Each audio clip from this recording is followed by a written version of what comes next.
When you think of roll or flippin' rights, you don't think of meaty and complex. But what if a game came along that attempted to buck that trend? Okay, there's not much flipping and straight pen and paper may be a more apt description, but the Quibble Police can do one. Welcome to Hadrian's Wall in 5 minutes or less. Set in 2nd century Gran Britannia, you play as a Roman general tasked with the construction of the titular concrete partition, a barrier aimed at keeping the opposing Picts surrounded and out of the way. But 80 miles is a long old distance. What welcomes you at the outset is 2 drawing pads with box upon box to mark off, and you with an overwhelming amount of choice. But to start every one of the 6 turns, you need to flip some cards that detail your resources and give you an endgame objective. Your only job then is to use said resources, soldiers, builders, servants and civilians and start marking empty squares.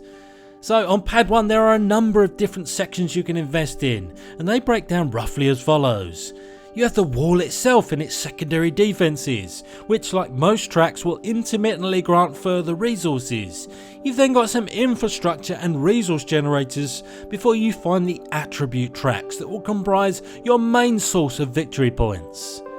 The other pad will then give you the opportunity to explore trade, highlight the performing arts, focus your attentions on the priesthood, give the municipality its due, or focus your energies on diplomacy and scouting.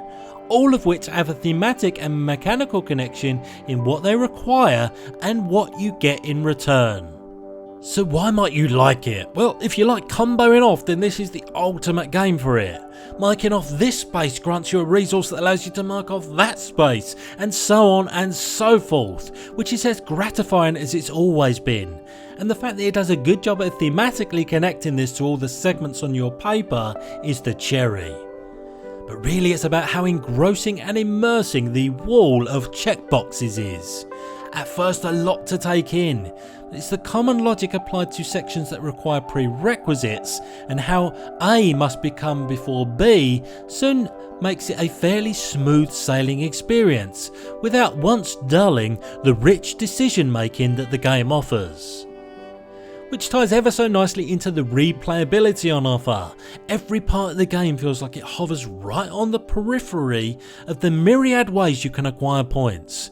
Whether you're stemming the tides of the end of turn invasion from the Picts, by actions or by words, building on a capitalist infrastructure, or calling to a higher power for aid, there are so many ways you can play, it's going to take a while for things to get old. But why might you not like it? Well, whilst it does boast a fine amount of thematic window dressing, it's just a game of managing resources and scribbling in little squares. You don't do anything else. Now on the one hand this is an obvious statement, but it's a point worth belabouring that could easily be a turn off. Speaking of which, for a game labelled as solo and multiplayer, your head is going to be looking straight down at your pads 98% of the time, no matter how many people are around the table. Yes, you can trade and scout with the person next to you, but that constitutes a tiny part of what you'll do, so don't go expecting many differences when playing on your lonesome.